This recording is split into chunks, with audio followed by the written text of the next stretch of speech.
Convegno del 26 agosto, prima corsa riservata a puledri di 2 anni, Ginger Trio, Gospel Jet, Ginevra Caf, Gombitelli, Galileo Griff, Gioia Ban. Questo è lo schieramento, i favori per Galileo Griff, numero 5 Pietro Gubellini in sediolo, Ginevra Caf l'alternativa. Macchina intanto che accelera velocissimo e sbaglia Ginevra Caf ed è Galileo Griff che in poche battute si porta a condurre nei confronti di Ginger Trio e Gospel Jet. Si rimette in coda Ginevra Caf dopo lo svarione in fase di lancio. E intanto ha preso vantaggio Galileo Griff, completa i 200 metri.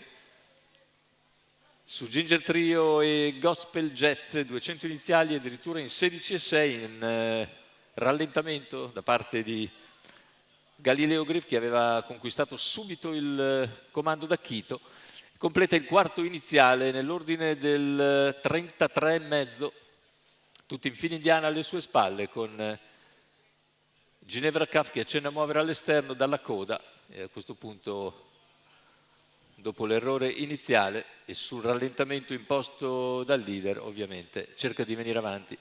600 che se ne vanno in 51 con Galileo Griff che continua tranquillamente a guidare la corsa. A questo punto c'è l'anticipo da parte di Gospel Jet che si porta all'esterno, seguito da Ginevra Caf, e guadagna così una posizione Gombitelli che precede Gioia Ban. Intanto ritmo sempre molto soporifero, si arriva a 1 chilometro in 1:21,6 con leader Galileo Griff, in seconda posizione Ginger Trio, all'esterno si impegna Gospel Jet con Ginevra Caf che non sembra più tanto reattiva.